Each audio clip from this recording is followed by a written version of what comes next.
Buenas tardes. Es un gusto estar aquí, ¿verdad? En esta tarde tan luminosa, porque la escritora que tengo yo a mi lado y que está frente a ustedes es una escritora muy luminosa, muy luminosa. Es un verdadero gusto, un verdadero placer que nuevamente la escritora argentina Luisa Valenzuela esté aquí entre nosotros y nosotras.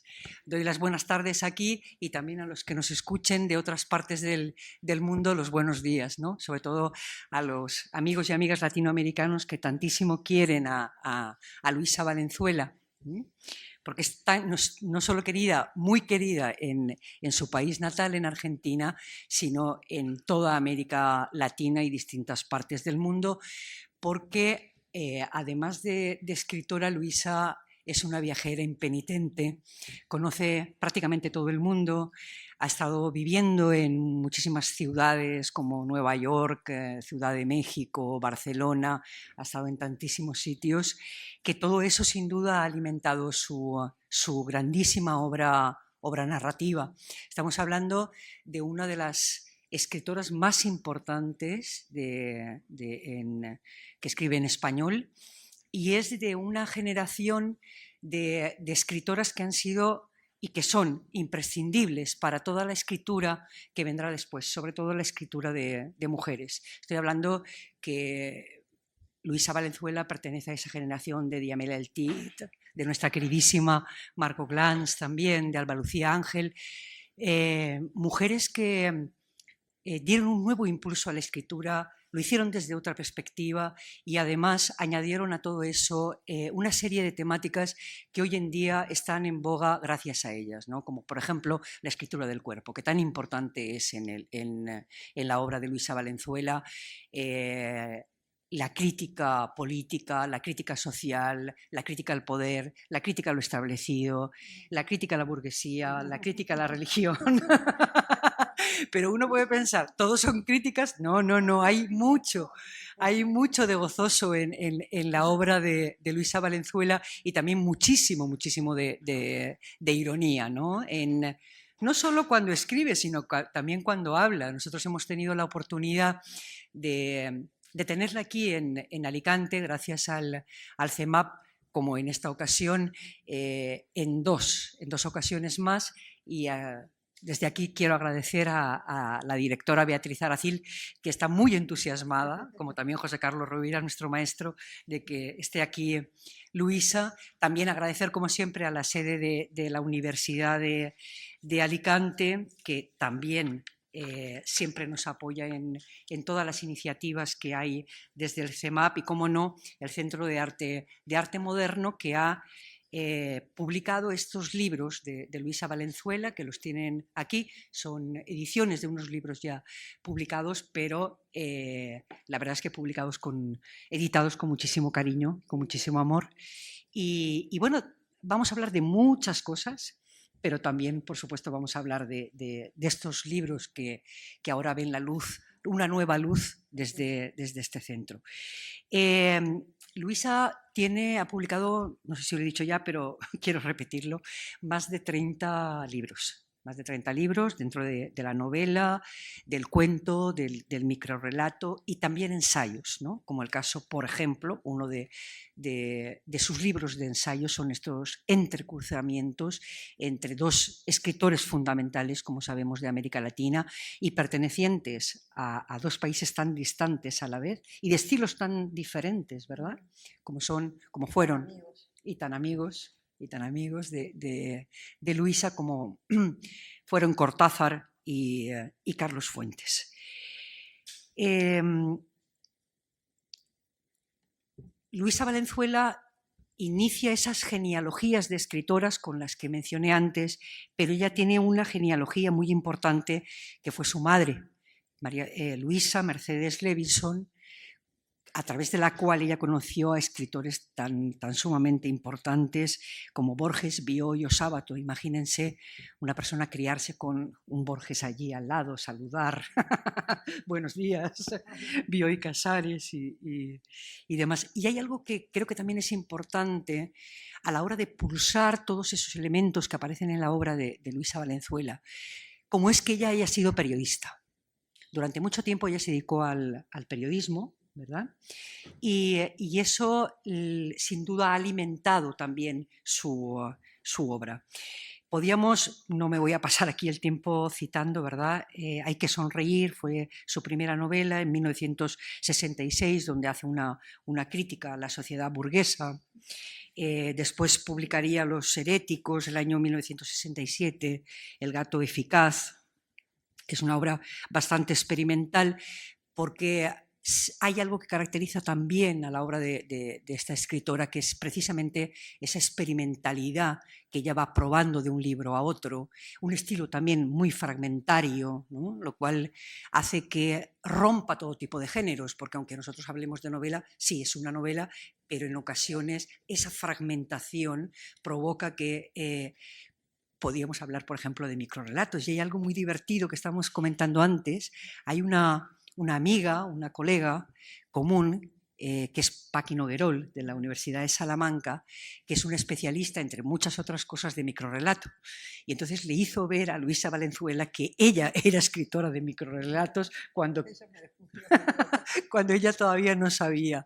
Entonces, bueno, es una alegría que Luisa esté aquí con nosotros y para mí, como podrán entender, es una enorme satisfacción poder presentar y dialogar con esta enorme escritora que esperemos nos visite muchas veces. Bienvenida, Luisa. Mil gracias, Carmen.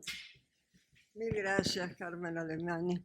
Mil gracias, Beatriz Arancilo. Está acá José Carlos Rovira, que la primera vez que vine a Alicante también me abrió las puertas del portal de la Biblioteca Cervantes. Mil gracias a Alicante y a todos ustedes. Es realmente una enorme felicidad estar una vez más en esta ciudad maravillosa con usted, tan agradable, un público tan ameno como van a ser ustedes naturalmente. Así que así esperamos que no aburrirlos demasiado, ni aburrirlas.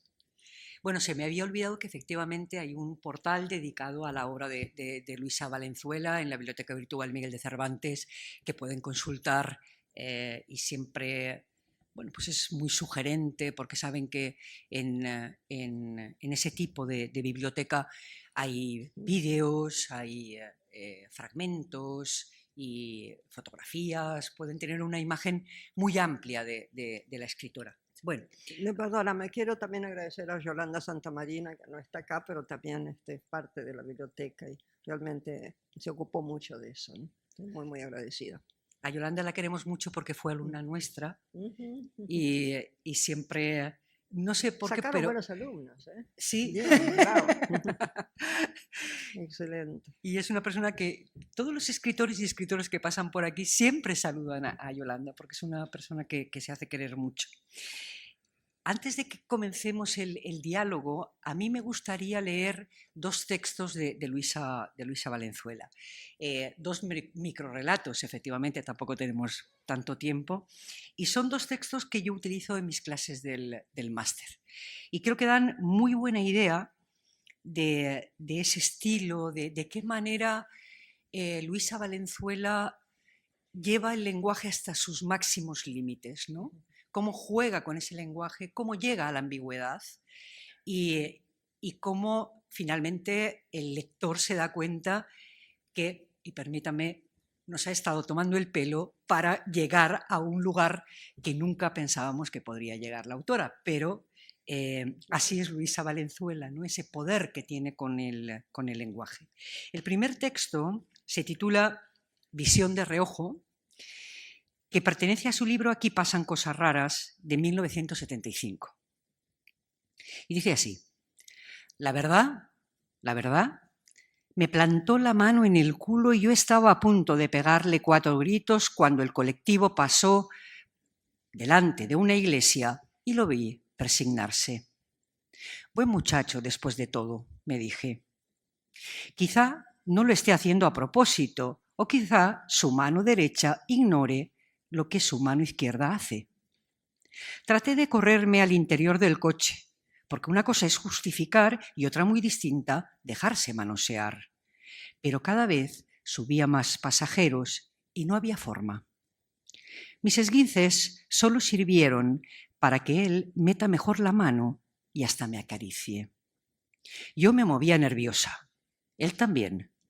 Pasamos frente a otra iglesia, pero ni se dio cuenta y se llevó la mano a la cara solo para secarse el sudor. Yo lo empecé a mirar de reojo haciéndome la disimulada.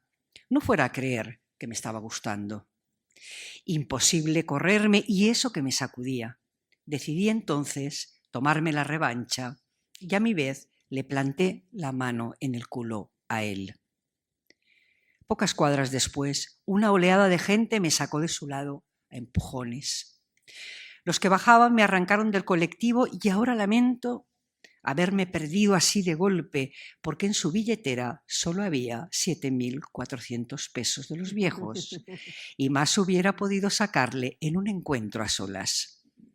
Parecía cariñoso y muy desprendido.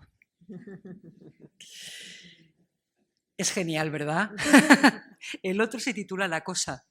Hay algo que estamos hablando de una autora feminista y también ese juego del lenguaje de quién es el sujeto, de quién es el objeto.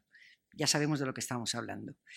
Se titula La cosa y pertenece a El libro que no muerde de 1980. Él, que pasaremos a llamar el sujeto, y que en estas líneas escribe, perteneciente al sexo femenino, que como es natural llamaremos el objeto, se encontraron una noche cualquiera y así empezó la cosa.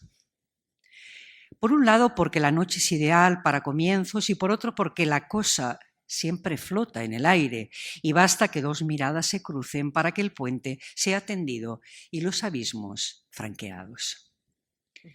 Había un mundo de gente, pero ella descubrió esos ojos azules que quizá, con un poco de suerte, se detenían en ella.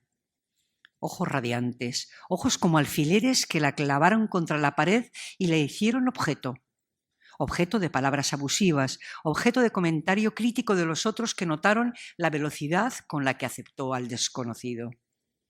Fue ella un objeto que no objetó para nada, hay que reconocerlo, hasta el punto que pocas horas más tarde estaba en la horizontal permitiendo que la metáfora se hiciera carne en ella, carne dentro de su carne, lo de siempre.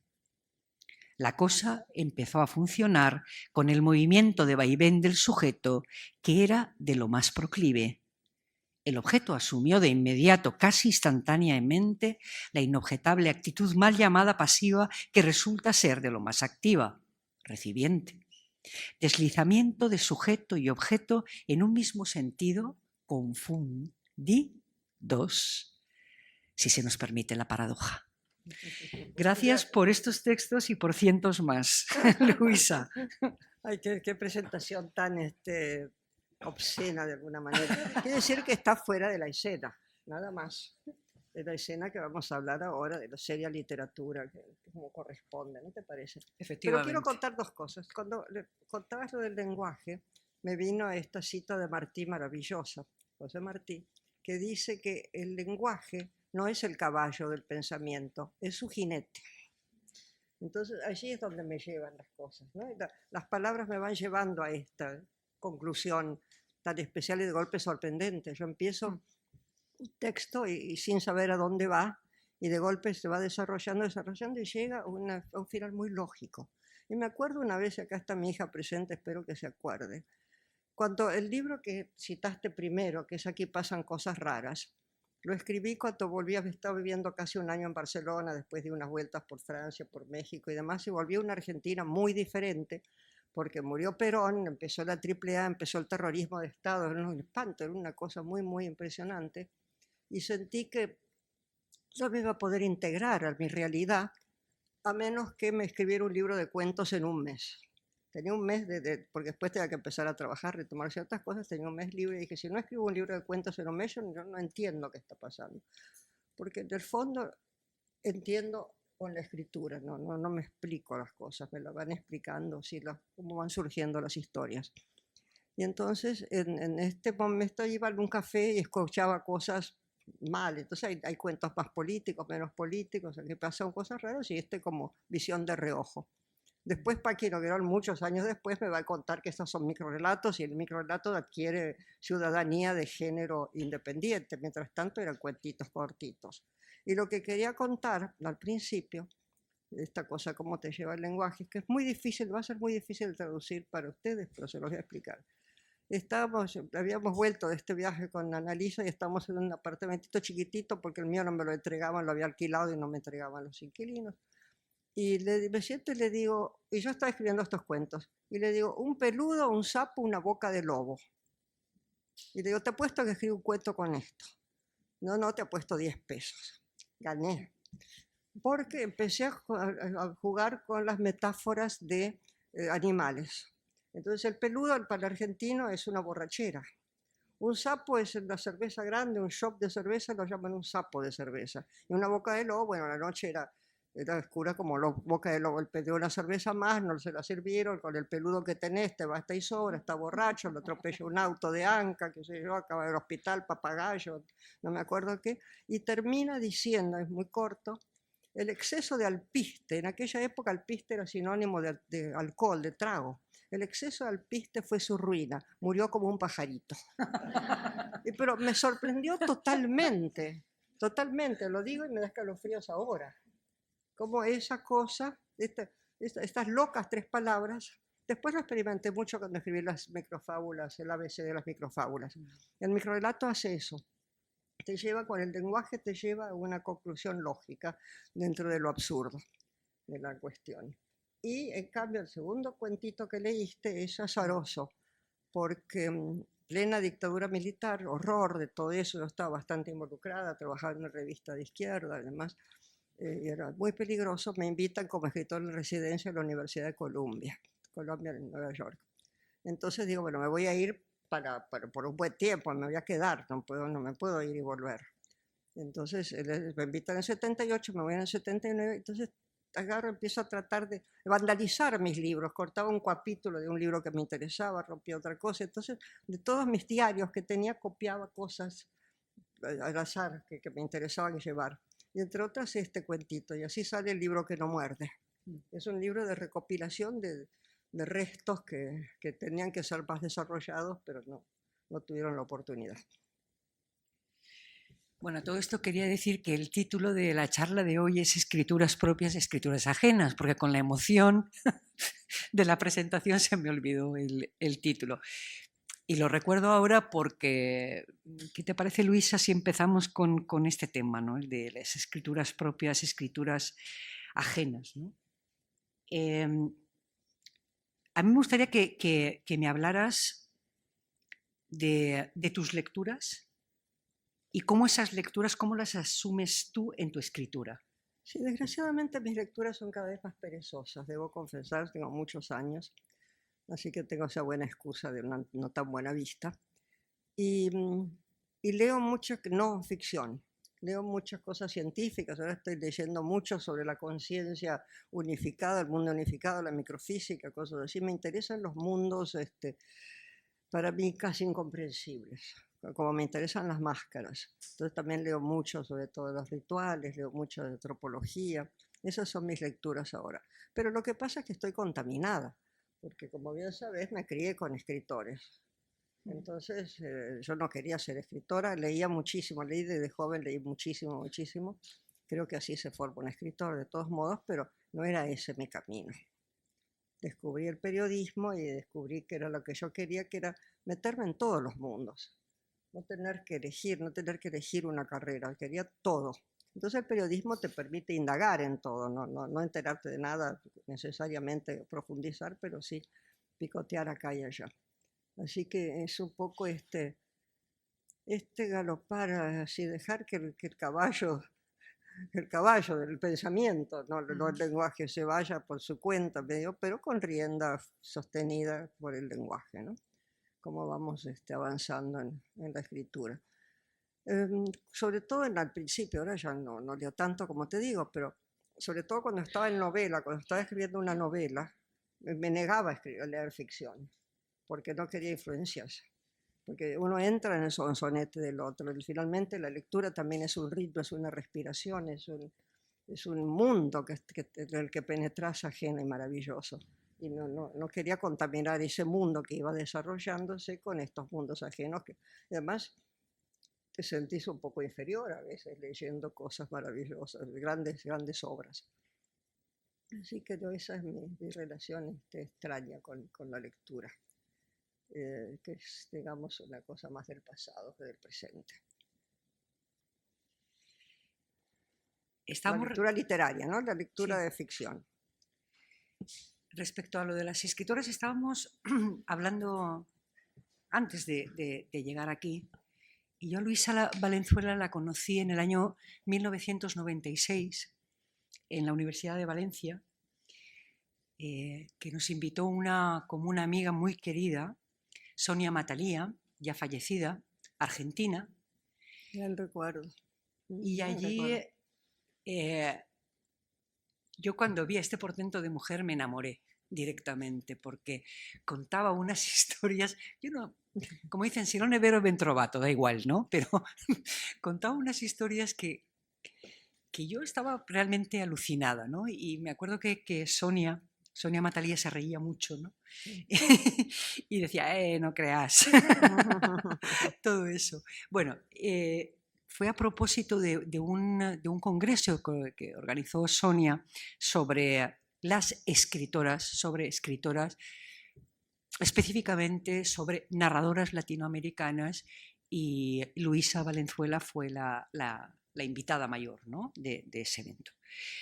Digo esto, aparte, para recordar a nuestra siempre querida Sonia, también para que me digas un poco qué escritoras has leído tú, qué narradoras has leído tú, o bueno, cuáles que de alguna manera te han impactado. Bueno, he leído mucho a nuestra querida Margot Glantz, ¿sí?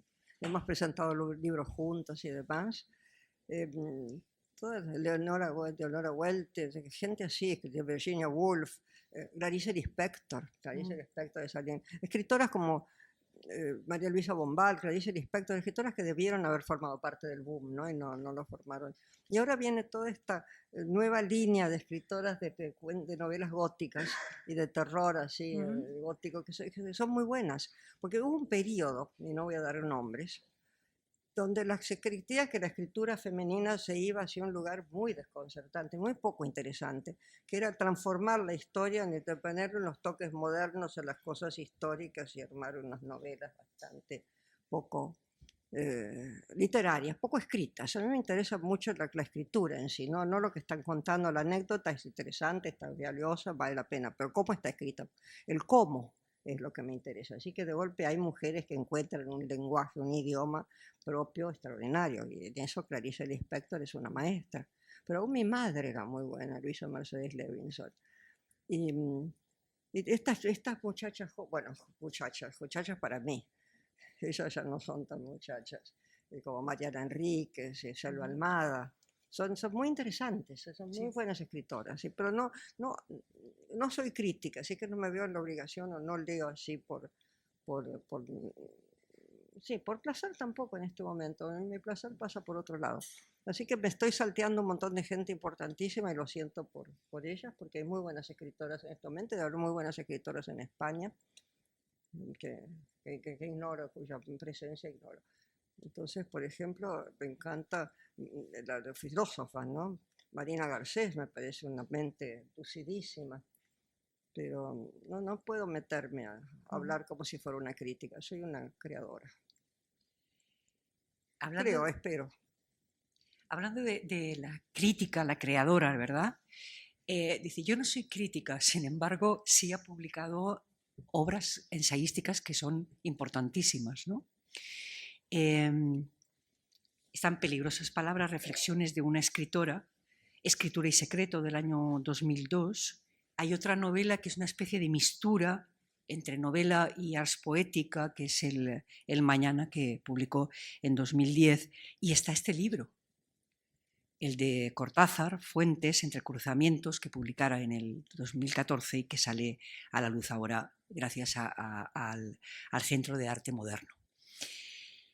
¿Qué nos puedes decir de este libro?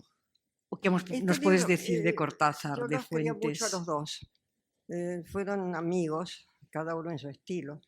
Cortázar era mucho más cálido, entraba más en la intimidad de la relación amistosa, que Fuentes, que era un hombre que tenía una cierta distancia, pero fue muy generoso conmigo, Fuentes, y me invitó a formar parte de la cátedra Alfonso Reyes en el Tecnológico de Monterrey, me estuvo muy a mi lado, y lo veía siempre que venía a Buenos Aires, y teníamos momentos muy, muy lindos. Entonces, en un momento dado, en el Hay Festival de Querétaro, en México, le dije a la directora de Alfaguara México, dice, yo me gustaría hacer una cosa comparativa, pero apenas entre Cortázar y Fuentes, porque Fuentes lo quería mucho a Cortázar, y cuando Cortázar murió mucho antes, y cuando él gana el Premio Nacional, y García Márquez tenía el Premio Nacional y querían hacer algo por los escritores y crear un premio, es lo que quería García Márquez, para donar ese dinero que recibían mensualmente porque no lo necesitaban, evidentemente, decidieron hacer la casa en nombre de un escritor. Hicieron la casa Cortázar, lo eligen a Cortázar como el escritor favorito de ambos. Entonces había eso y yo dije, bueno, yo puedo hacer un libro tenía entrevistas con Fuentes y tenía una escena muy interesante, muy importante con Cortázar, que si quiero después se las cuento. Y dije, puedo hacer un libro que se hable de Fuentes, hable de Cortázar, y en el medio una parte de abrazos, donde 2 o 3 encuentros entre ellos, porque Cortázar le había escrito una gran, larguísima carta cuando salió la primera novela de Fuentes, que es La región más transparente. Tantos momentos, momentos interesantes que sabía, pero pocos. Y cuando empiezo a escribir esto, uno cuando está escribiendo algo, te convertís en una antena, hay una antena, entonces las cosas llegan. Entre esa capacidad como muy intuitiva, se entra como en otra dimensión, hay otra energía que se genera ahí que atrae la información. Eso por un lado, y por otro mi experiencia periodística. Yo puedo investigar muy rápido porque la experiencia, tuve 10 años de periodismo in situ dentro de un diario. Aprendí mucho. Me hizo encontrar 18.000 conexiones fascinantes entre estos dos, pero fascinantes y comparatísticamente. Entonces, empecé con los 2 libros póstumos, porque salió póstumamente un libro de Fuentes. ¿Puedo contar bastante de Claro. esto? Fuentes, la última vez que vemos a Fuentes públicamente fue en la Feria del Libro de Buenos Aires, en la Sierra. Entra lleno de bríos, ahí un salón enorme, gigantísimo, lleno de gente a reventar, y las últimas palabras dice educación, educación, educación. Y se va muy contento, y a los 15 días le dan este ataque, especie de úlcera que se le revienta y muere muy rápido, así que fue una cosa muy súbita. Entonces él menciona este libro que habla de Nietzsche, que él se encuentra, el alter ego de Fuentes, se encuentra con Nietzsche, se llama Federico en su balcón y menciona este libro que va a salir, pero el libro es póstumo porque salió después. Y está este libro sobre Nietzsche, donde el autor, el alter ego de Fuentes, sale a un balcón de un hotel Astroz, un hotel así de horrible, muertos de calor, sale al balcón y en el balcón de al lado está Federico Nietzsche. Y lo dicen dos Nietzsche, le hablan Nietzsche. Y ahí da la clave de cómo siguió la cosa nietzscheana, pero de la segunda época nietzscheana, el Nietzsche de la Gaia Ciencia, ¿no? Ese que dice, Dios ha muerto, ¿cuántos nuevos rituales hay que inventar? ¿Cuánto hay que hacer para revivir esta cosa? Y Fuentes se la pasó inventando rituales, trayéndolos a la luz, todas esas novelas tan complejas que tiene. Entonces, estaba ese libro, y por otro lado, en noviembre del 83, el fines de noviembre del 83, yo vivía en Nueva York en esa época, me llama Cortázar, que venía a dar una serie de conferencias, tenía que tomar el avión al día siguiente, me dice, me gustaría pasar la última tarde en Nueva York con vos, así que si podés venirte, te espero en el hotel, y yo largo todo y me voy al día siguiente a hablar con él. Y estuvimos hablando muchas horas, y cada tanto me dice, yo me debo una novela, yo tengo que escribir una novela, porque cada vez que me pedían algo en los últimos 20 años, me pedían una ficción, yo les daba algo político, me encargaba de la política y tal, debo una novela a la novela. La 4ª vez que me menciona la novela, yo le digo, y yo sé que esto no es una pregunta para vos, porque no vas a hablar de tu novela, aunque tuvieras, y pienso que quizá ni siquiera la tengas, pero ¿tenés una idea de qué va a tratar la novela? ¿Tenés algún atisbo? Y me dice, no, pero tengo un sueño recurrente. Y en ese sueño el editor me entrega el libro ya impreso Y yo lo voy hojeando y me parece perfecto. Y al fin pude decir lo que nunca he podido decir. He logrado decir, pasar ese límite con el que me topé siempre en materia de lenguaje. Miren que Fuentes pasó límites. Fuentes, perdón, Cortázar. Esto es Cortázar. Y más Cortázar que Fuentes dentro de estos límites de lo indecible, ¿no? Llegar al borde de lo indecible. Y el libro que me ha entregado el editor no me sorprende para nada que no esté escrito con palabras, sino con figuras geométricas, con perfectas figuras geométricas. Un mes y medio después muere. Esto fue en noviembre, febrero, el 12 de febrero de 84 muere Cortázar.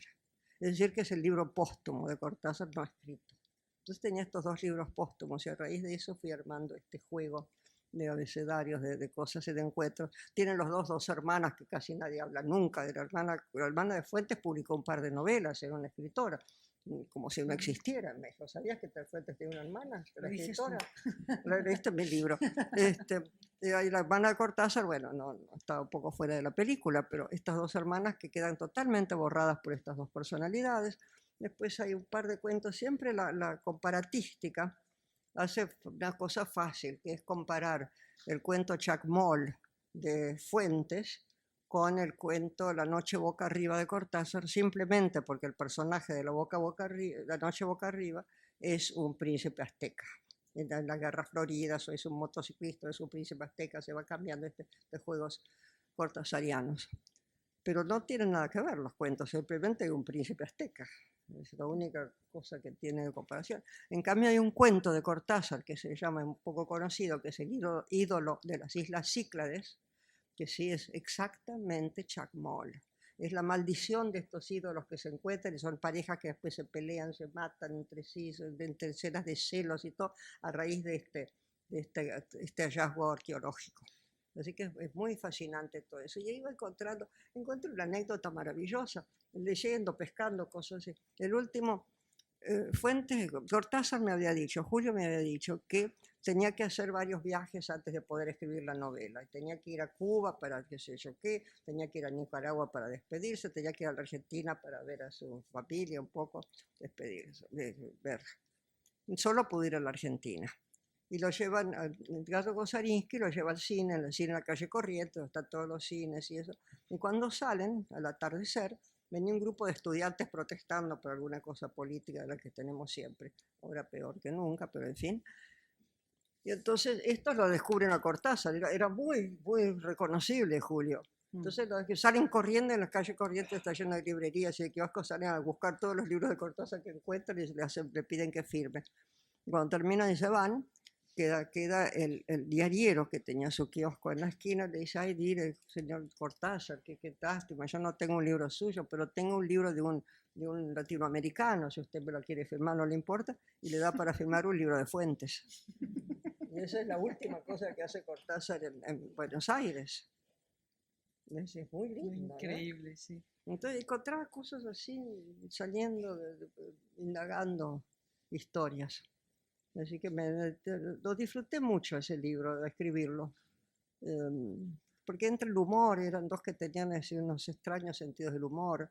A Fuentes le gustaba mucho bailar el tango. Me pedía que lo lleve a alguna milonga cuando llegaba él con Silvia Lemus, su mujer, y nos íbamos a las milongas porteñas. Hay muchas historias.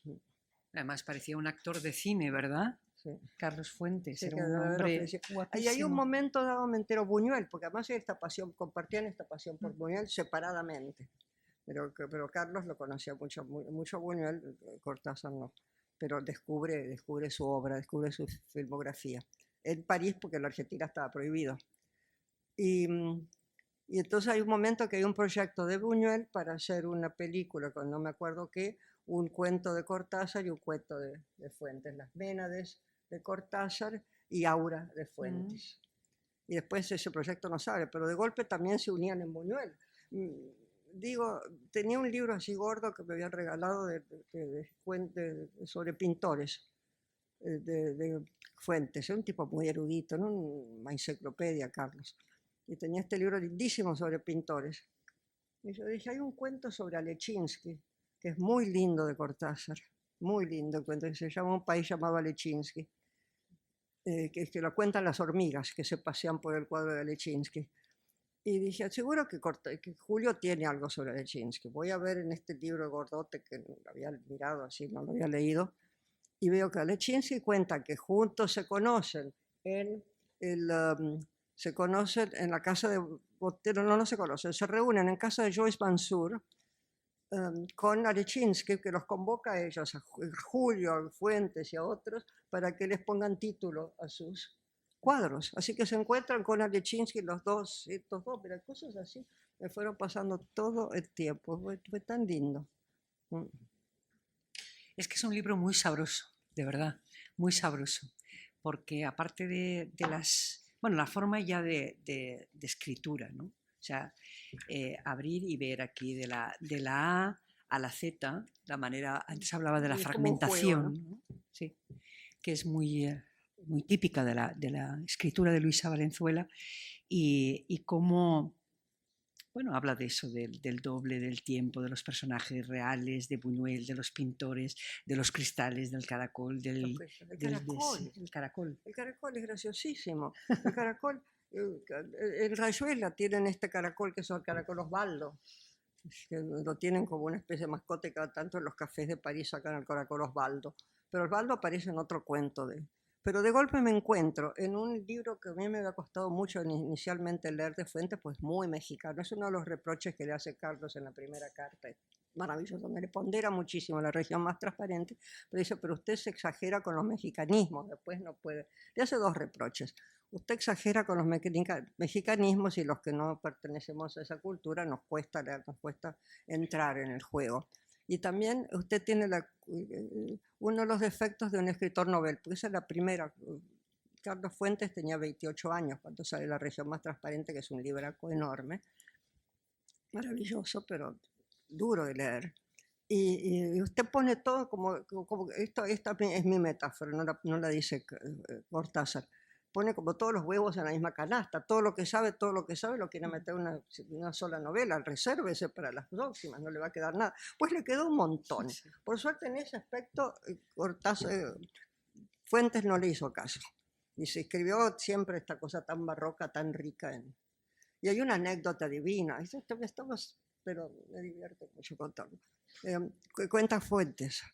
Él tenía la noción, Julio le escribe esta carta, se cartean y todo, pero no se conocen. Llega Fuentes a París, decide ir a verlo a Julio, tiene una cita, y él tiene la noción de una foto de la antigua, de foto de Julio peinado a la gomina, con un traje oscuro, qué sé yo, un señorón. Y cuando toca el timbre le abre un pibe, un tipo así, lampiño, y le dice, che, pibe, porque Fuentes y pasó su adolescencia en Buenos Aires, a los 15 años en Buenos Aires.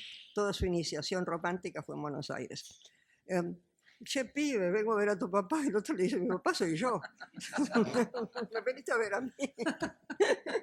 Che, pibe, le dice, porque se siente así, cancherísimo. Qué bueno. Pues nada, es que de verdad que es un libro sumamente sabroso, ¿no? Tal como lo está contando Luisa. Pues aquí hay tanta información. Estoy zafando con esto, perdóname, porque como son escrituras ajenas, acá son escrituras ajenas, ¿viste? Así ya zafo Sí. De la cosa más. Sí, y vamos de la escritura ajena a la escritura propia. También se ha publicado este libro, bueno, que es en realidad un relato extenso, ¿no? De Luisa, final de milenio, ¿no? En esta hermosísima edición, ¿verdad? Sí, estoy muy contenta con eso. De los nuevos cuadernos de la Quimera. ¿Puedo contar algo de ese cuento? Sí, quiero. Sí. Mi último libro es De dónde vienen las historias, porque para mí es muy raro, y sigo sin explicarlo, lo escribí todo un libro tratar de explicarlo, cómo se generan estas historias que le llegan a uno y de golpe a veces ocurre que se escribe como si estuviera dictando. Y es eso, y no otra cosa. Es decir, yo me corto, como me pasó con esta novela que os mencionabas, que mañana hice 1000 cosas, tardé 7 años en escribir esa novela, entonces iba, así escribía otro libro, me iba de viaje, iba, venía, hacía, deshacía, y tenía que retomar la novela. Y encontraba salidas como seguir, pero que no pertenecían al corazón de eso, y no servían de nada, no sirven de nada. cómo no podés perder ese hilo que nace con las primeras palabras. Es muy extraño eso y me sigue sorprendiendo. Y entonces ese cuento me despierto una mañana con una sensación de dos personajes abominables, odiosos como ellos solos. Un tipo espantoso que se hace el machito por internet porque tiene un bypass o el triple bypass, no está impotente, pero mientras tanto manda fotos de sus preciosos 35 años y conversa y chatea con niñas jóvenes. Al fin, 1999 está ocurriendo esto y estoy escribiendo en 1999. Y una enfermera que está en el sur y que dice, bueno, yo soy inteligente, soy puta. Dice, bueno, enfermera y puta fui, pero inteligente, que eso es un invento. Y estos dos seres poco odiosos se van a encontrar y va a pasar algo espantoso. Y termina siendo una historia de amor. Me pasó una cosa rarísima. Dice, empiezo a escribir este cuento así tranquila y tenía un almuerzo en casa de amigos grande, lindo. Llega la hora del almuerzo y yo me digo, bueno, estoy escribiendo algo, no quiero interrumpir, me voy a tomar el café con ustedes, ¿sí? Como no te esperamos. Clac, clac, clac, clac, clac, sigo escribiendo, llega la hora del café, digo, tiene que seguir, si corto acá lo pierdo. Entonces llamo por teléfono y digo, no llego a tomar el café, voy a cenar. Quedó mi amiga dueña de casa, no quedaba nadie más y le leo el cuento completo. Ahí también termina con una historia de amor muy rara, que no tenía para nada previsto, ¿no? Esos mundos, esas sorpresas de la literatura me parecen maravillosos. Fíjense de qué manera empieza el libro, ¿no? Él tiene una cantidad de posibilidades a su alcance. Puede reventar su dinero en un festejo de una noche en París o Nueva York. Puede irse a Fiji, donde por primera vez en todo el mundo empieza el tercer milenio. Puede. No encontrará ni un rincón en un hotel, pero ¿qué le importa? Hotel no necesita. Ha estado explorando en Internet, explorando y explorando. Conoce todos los precios posibilidades y secretos. La guita que se puede reventar sin hacerle mella a su familia. La guita que ni ellos mismos saben que existe asciende a más de $17.000 y eso debería de alcanzarle ampliamente. Porque la idea era que iban, ustedes no sé si recuerdan, que iban a colapsar, la internet iba a colapsar. Sí. Llegado el 2000, todos los ceros, entonces todo iba a volver a cero, todo iba a colapsar. No colapsó nada, pero iba toda la World Wide Web iba a colapsar. Entonces él piensa que va a colapsar. ¿Y te daba miedo el final del milenio o no? ¿A ti? ¿Te daba miedo el final del milenio? A mí no. Me pareció no. No. ¿Te da miedo? No. No. Pregunto porque, ¿verdad? Pero siempre el fin del mundo, el quinto sol también. Siempre se va a acabar el mundo. De hecho, se está acabando lentamente, como lo estamos asistiendo a una especie de lento agonía de esto que conocemos como mundo, ¿no? Eso tendríamos que sacudirnos un poco al respecto. O sea, que tú eres no muy positiva en ese sentido de que estamos destruyendo el planeta. El calentamiento global, toda parte de las extremas derechas que empiezan a carcomernos. Toda la agresión de ahora, Trump no quiere que se haga nada para proteger nada, que los combustibles fósiles, que qué sé yo qué, el ataque a Gaza, cosas siniestras estamos asistiendo, cosas tremendas. Yo quiero escribir una continuación de Cola de lagartija de La Máscara Sarda con ese personaje tremendo que era el brujo López Rega. No me da el cuero para seguir con esos mundos atroces. Ya está demasiado impregnado todo. Y ahora que estábamos hablando de lo político, ¿de qué manera la situación política de Argentina durante la dictadura? No. No, sí. Bueno, es cuestión de la historia y de alguna manera eso se trasluce en la obra de... Yo me voy encontrando cosas políticas horribles cada paso de mi escritura. Por eso te preguntaba, porque nos conocimos con una cuestión de simetrías en Valencia. Es cuando Eleonora Crocker y Daroqui, ¿cómo era el primer nombre de Daroqui? La Argentina. Eleonora Crocker y Daroqui, María Emilia Daroqui.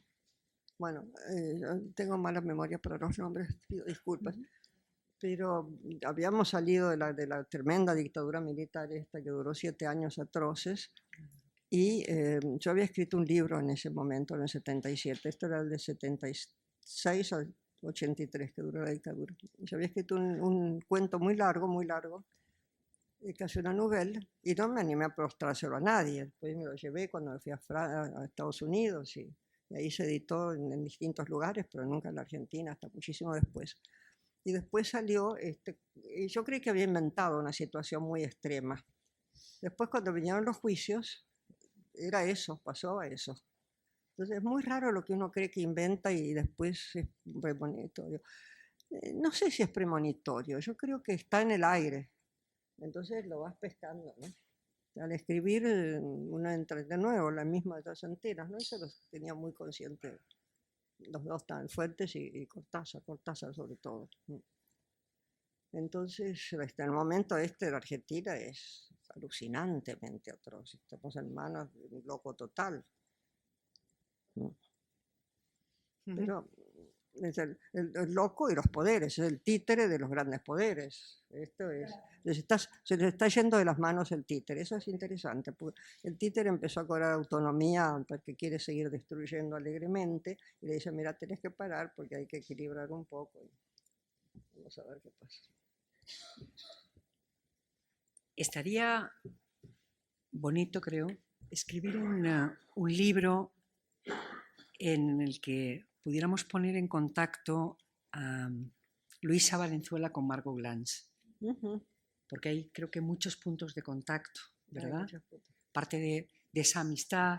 Es que estuve hace 20 días con Margot Glantz en México y le conté que iba a presentar a Luisa Valenzuela y lo primero que me dijo... Tan generosa. Sí. Me escribió mucho sobre mí, sobre todo al principio, ¿no? Sí. Porque, sí. Yo saqué El gato eficaz, salió por primera vez en México, entonces ahí la conocí. Margot recién empezó muy tardíamente a publicar, muy tardíamente. Yo empecé a publicar muy joven. A publicar obras de ficción. Me escribía cosas muy lindas, sobre mí, muy lindas. Yo sobre ella también, pero empezó ella. Muy generosa, una mujer talentosísima, brillante. Sí. Y tuvimos la presentación, compartimos, te la contó, ¿no? Sí. Compartimos la presentación del libro más maravillosa que imaginarse puede, 20 alguna.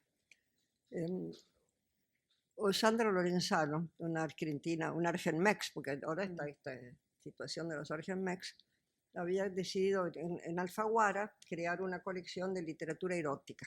Se llamaba Primero Sueño, que es el gran poema bastante erótico de Sor Juana. Un largo poema, larguísimo poema, muy bello de Sor Juana. Primero Sueño. Entonces ella estaba enseñando, era la vicerrectora de la Universidad del Claustro de Sor Juana Inés de la Cruz, ¿no? Era en donde había sido el convento de Sor Juana, donde se supone que está la tumba de Sor Juana, si bien es una tumba, una fosa común, porque eran las monjas que morían, y Sor Juana después muere así muy poco reconocida. Esa genio. Margot tiene unos trabajos sobre Sor Juana extraordinarios, es una gran sorjuanista. El hecho es que nos invitan a presentarse en 2 libros, son los 2 primeros libros, sale el de Margot y el mío en esta colección. Y el mío era uno que se llama, no me va a volver, ay qué horror que no me acuerdo el nombre de mi propio libro, bueno, era La Travesía. Pues es un libro que tiene como, tengo 2 como protagonistas, como no protagonista, como un personaje, no es el primero, es Novela Negra con argentinos, pero este era La Travesía.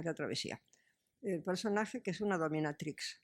Y era una dominatrix que había estado mucho en México, que se hizo actriz porno, una noruega enorme, preciosa, que se hizo actriz porno en México, pero después la conocí en New York, a través de unos amigos mexicanos.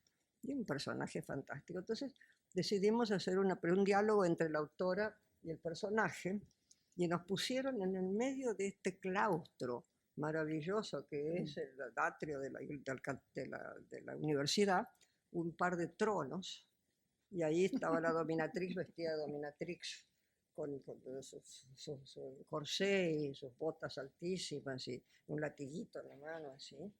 Y tuvimos ese diálogo y yo creía que eso ya era lo máximo, mientras por arriba esos balcones interiores que circulan alrededor del patio interior, iban recitando poesía erótica, una gente, y estaba todo cubierto de flores, y toda la tumba de Sor Juana cubierta de flores, una belleza todo. Hacemos este diálogo y yo digo, bueno, acá ya esto, más no se puede. Pues sí.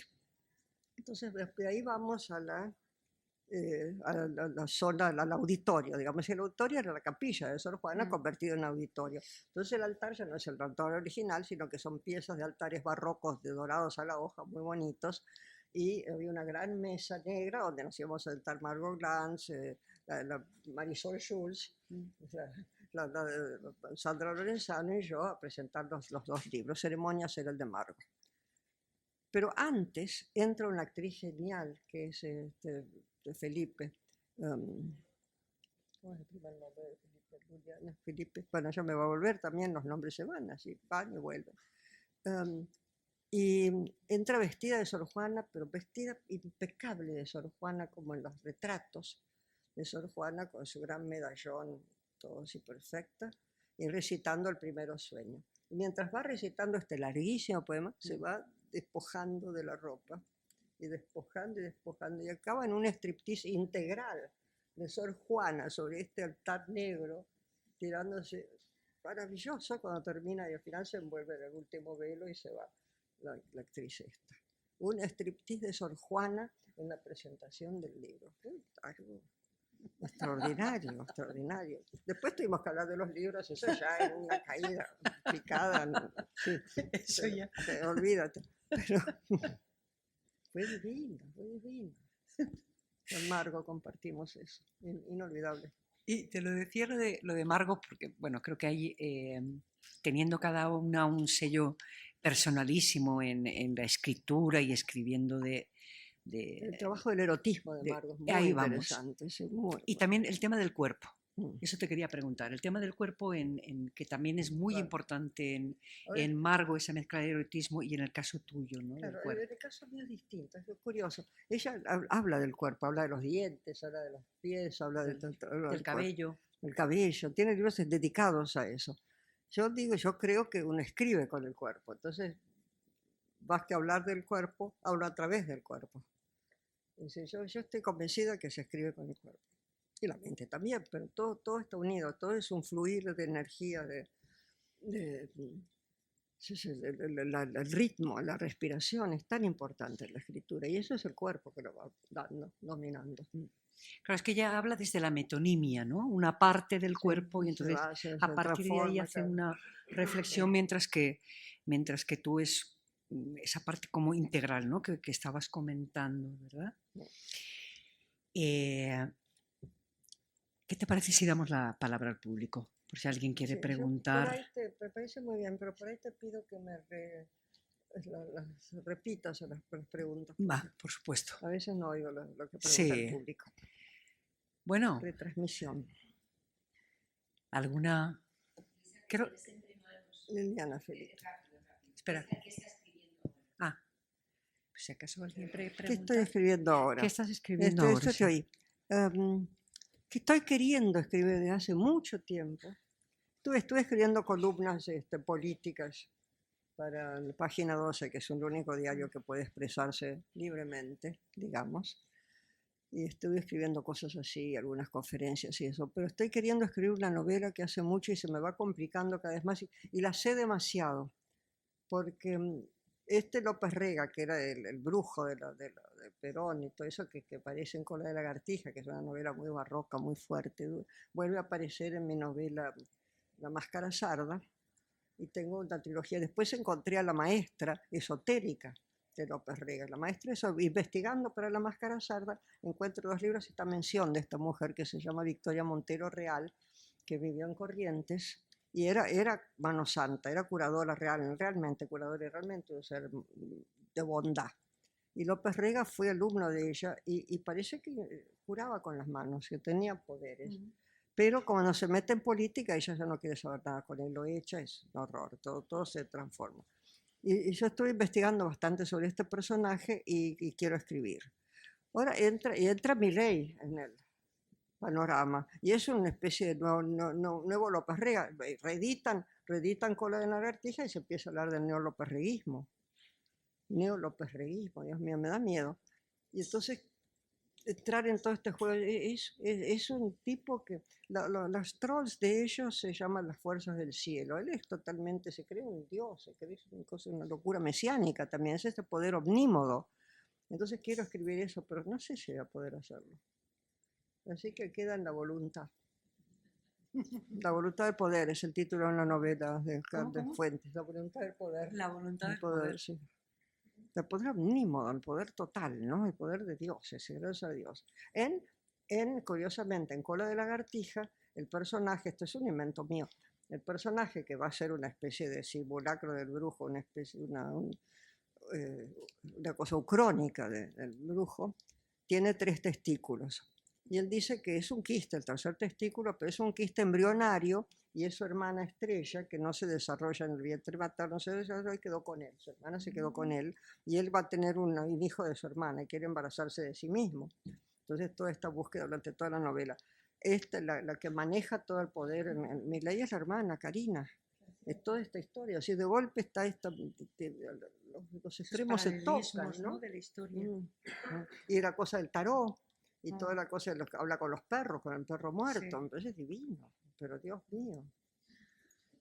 Entonces yo creo que me da miedo, pero no miedo por el riesgo que puedo correr físicamente, miedo de entrar en esa oscuridad. Sí. Un mundo realmente siniestro. Por ahí atrás. ¿Qué quieres preguntar? Quería preguntarte cómo encaras o cómo te relacionas con el humor a la hora de escribir. ¿Cómo te relacionas con el humor a la hora de escribir? Bueno. Ella hizo un trabajo sobre tu obra, un trabajo de final de grado. Gracias, para mí es imprescindible el humor, no estaría aquí hablando con ustedes sin el humor, ¿no? Aún en los momentos más tremendos, yo me acuerdo estar escribiendo Cambio de Armas y algún chiste, porque entra el lenguaje en un juego de palabras, una cosa así.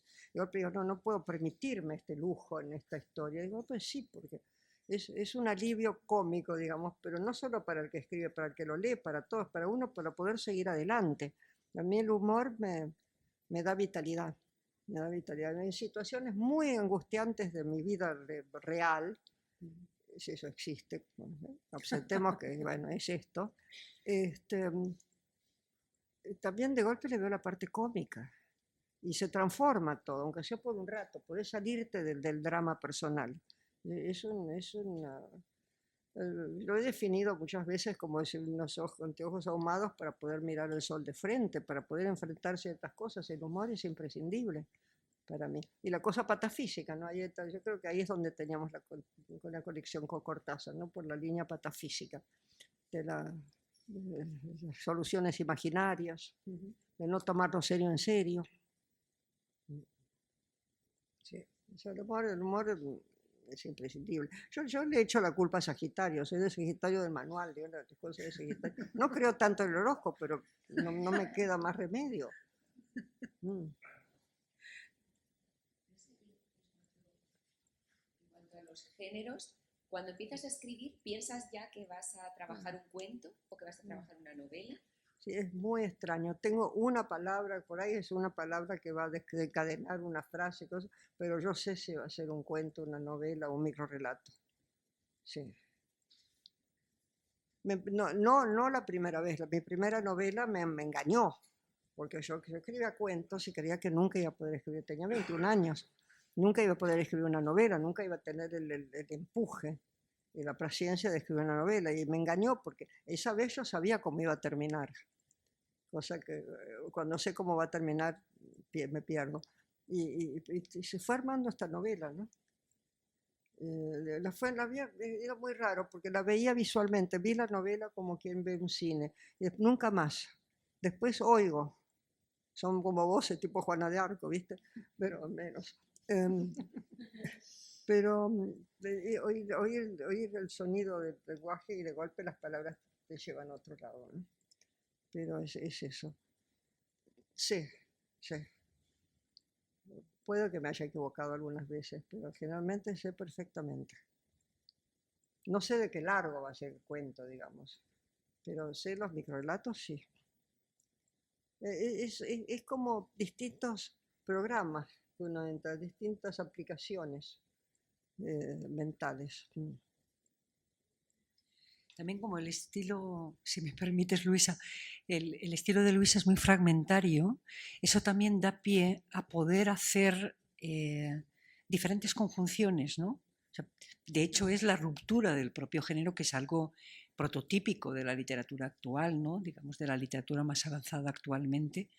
Y eso permite hacer diferentes juegos para que finalmente, si va a ser un cuento, si va a ser un micro, si va a ser una novela, ¿no?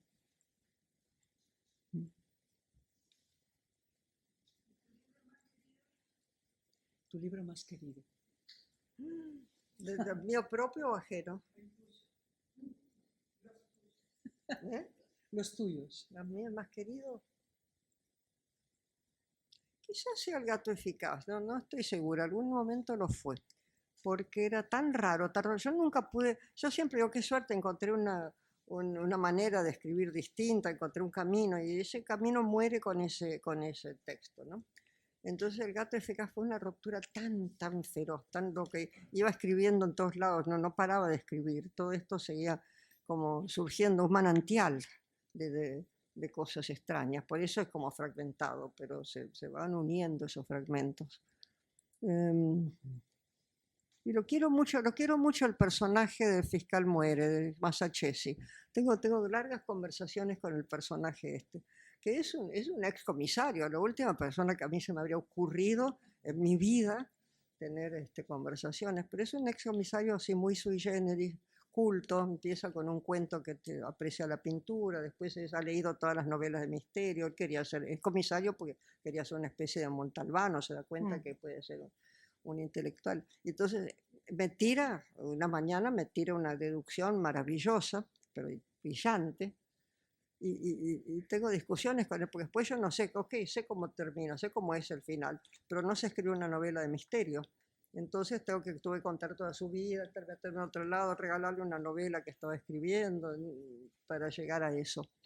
Pero me cae muy bien Masachesi, se llama Masachesi escrito en argentino. Y novela negra con Entonces, argentinos también. esa no la quiero mucho. ¿Eh? Esa no la quiero mucho. ¿No? No, porque es dura. Y yo amaba New York. New York de los 80 me parecía extraordinario. De golpe estoy escribiendo esta novela que pasa en los lugares, en los centros más tremendos de New York. Y yo decía, ¿por qué estoy de esta ciudad que a mí me gusta tanto, que la disfruto tanto en algunos aspectos, estoy señalando su cara más oscura? Y dije, bueno, me estoy despidiendo. Pero también hay esta cosa de la... Cuando me pidieron 3 novelas para el Fondo de Cultura Económica, sí. que dije, yo tengo 3 novelas de los bajos fondos, no por el Fondo de Cultura, pero porque Clara, la primera, Hay que sonreír, son los bajos fondos de Buenos Aires, la cosa prostibularia y eso. Como en la guerra es los bajos fondos de Barcelona, la zona del barrio gótico, también la cosa medio prostibularia. Y la novela negra es los bajos fondos de New York, así que creo, después pensándolo, dije, bueno, una ciudad es un cuerpo, ¿no? Y lo que queremos investigar es la parte oscura, lo inconsciente de la ciudad. La parte que no se ve, no es tan fácil, es meterse en la parte inconsciente de este ser que es la ciudad. Cristina. Hablando de escrituras ajenas, estoy pensando también en María Moreno, que es otra escritora argentina, que también es periodista. Creo María Moreno, una escritora argentina. Sí, buenísima. Que también es periodista, sí, ¿no? Sí. Y bueno, que está muy presente en sus crónicas y en su literatura, es el ejercicio del periodismo. Entonces quería preguntarte cómo influye el hecho de que hayas sido periodista en tu escritura. ¿Las entrevistas? El hecho de que hayas sido periodista, ¿de qué manera influye en tu escritura? Sí, influye, pero de una manera extraña, porque yo tenía el concepto, y ahora te digo porque cambié un poco, el concepto de la mirada horizontal y la mirada vertical. El periodismo para mí es la mirada horizontal. Tenés que tener todos los datos y rápidamente armar tu historia con los datos. En cambio, la literatura es la mirada vertical, hay que profundizar, hundirse en lo desconocido. otro es lo conocido, el otro es lo desconocido.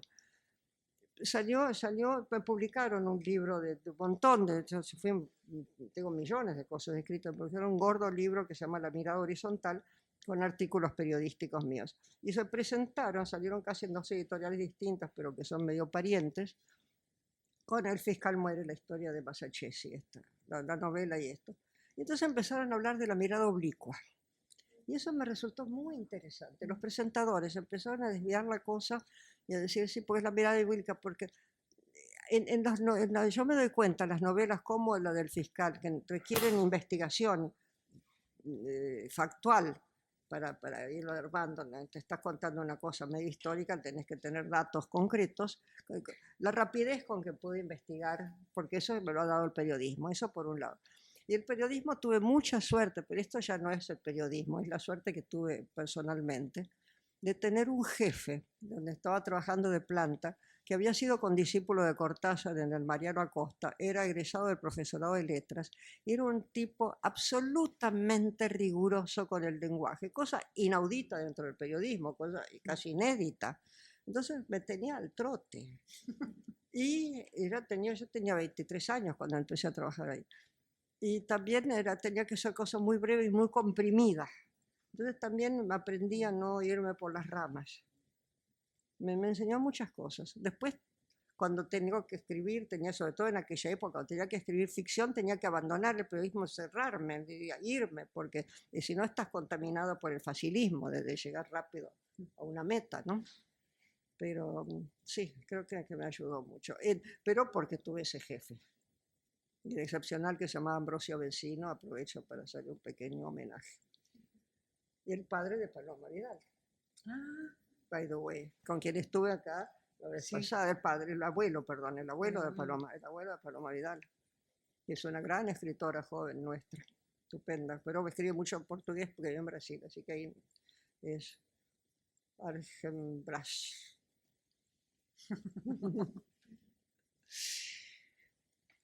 ¿Alguna pregunta más?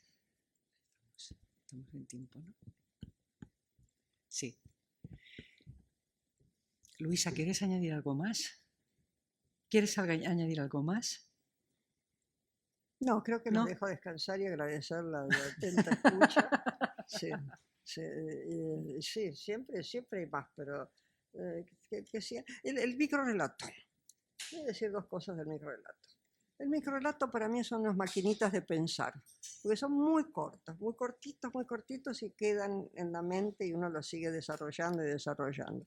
Entonces, de hecho, hay el microrelato emblemático en la Argentina, por lo pronto, y sobre todo en la lengua castellana, por lo menos en América Latina, es uno de Augusto Monterroso, de Tito Monterroso, que se llama El dinosaurio, y que dice, como muchos de ustedes sabrán, cuando despertó, coma el dinosaurio todavía estaba allí. Bueno, desencadenó páginas, miles de páginas. Hay de hecho un libro de 140 páginas, pero hay muchas más, porque la gente vuelve a escribir, trabaja el tema, sigue pensando, ¿quién despertó al dinosaurio? ¿Y quién era el dinosaurio también? Claro, ¿quién es el dinosaurio? ¿Qué es el dinosaurio? ¿Qué despertó?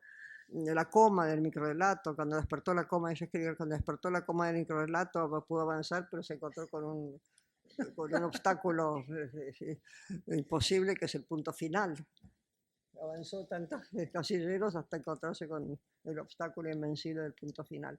Así que es esto. Entonces quizás estas charlas también sirvan para que ustedes vayan por su lado y entiendan todo mal. Ojalá que, como yo escribí aquellos cuentos de Aquí pasan cosas raras, oía mal porque tengo mal un oído y me daba pasto para los cuentos. Así que esperamos haberles dado pasto para